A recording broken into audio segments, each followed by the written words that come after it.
You're watching The Political Vigilante. I am Graham Elwood, coming to you from the darkness, shedding light where they don't want you to shed light. I want to talk about a way to participate, a way to get involved. A lot of people are asking, what do I do? How do I get involved? For me, I started to get involved just in volunteering after 9/11. I felt like I needed to do more. One of the organizations I started volunteering became a disaster volunteer and even an disaster training instructor is the American Red Cross. The last couple of years, I haven't given them as much time as I'd like because I was on the road traveling a lot and making a film and running a festival, and I want to go back to giving them some of my time. But the thing I got out of it was I was helping out in my community. After 9/11, I think like a lot of Americans, I felt sort of like, what am I doing? I'm not helping. I need to participate. And being of service got me out of several things. Anytime I'm sort of in my head complaining about, oh, my life or bills or show business is hard or whatever. And I got involved in that organization and I found out some, and now they've taken some hits in the media, but they're a fine organization, and here's why. This is not a paid endorsement at all. The single thing that they take care of is people who've been displaced from single family fires. Now, obviously, when there's a big disaster, like in California, we've had a lot of floods from heavy rain and mudslides, and people have lost their homes and been evacuated. And so the Red Cross in a situation like that, or there's just some tornadoes that hit other parts of the country, they'll set up shelters, and that's great. And I've worked in shelters, and it's nice to be able to help people on a mass level who've lost everything and have nothing. But what the main thing that the American Red Cross does is single family fires. So someone's house burns to the ground or apartment or whatever, and they have nothing except literally the clothes on their back. The American Red Cross comes in and takes care of their immediate food, clothing, and shelter needs. And I've done many of these. You're part of what's called a disaster action team or a DAT team, and you go to the house after the fire department's done, and you set up a case file with the people, and you say, okay, what did you lose? You go through, I've walked through many burnt houses and apartments in Los Angeles, and you'll see it's very real. You see something on the news, and it's like, oh yeah, wow, that's too bad. When you're there, and you smell the smoke and you see the family photos that are charred and melted and the family's just sitting on the sidewalk like, what do we do? And the parents are flipping out and the kids are crying or whatever.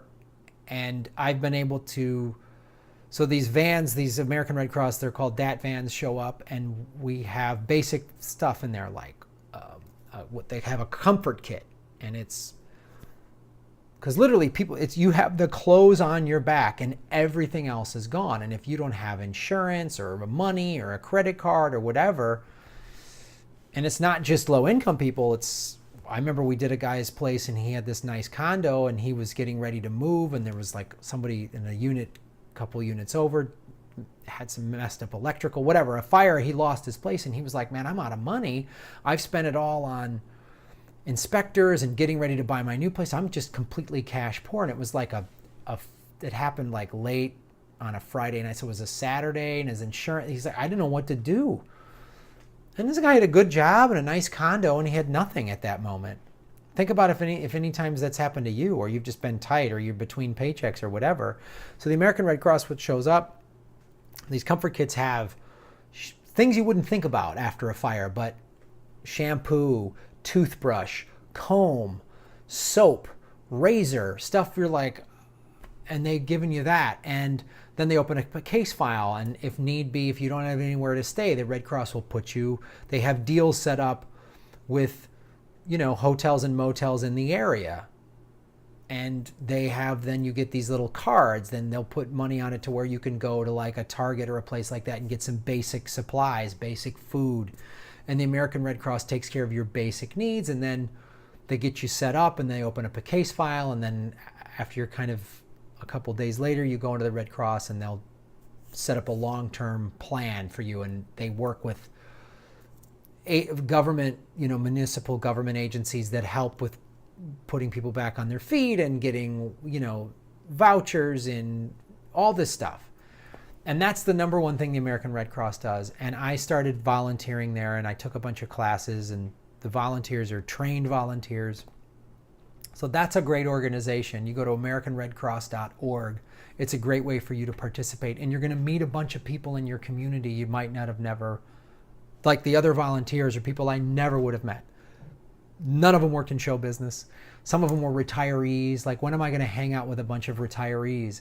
And retired firefighters, retired teachers, all these different people, all these different walks of life. And then the people that I helped, some low-income families and their kids crying, and in the Red Cross vans you hand out like they give stuffed animals and stuff to help for the kid, and you have the parent is just flipping out and the kid's flipping out, and then you give the kid a stuffed animal. It might not seem like that, but it's really this human connection and how you're actually helping people.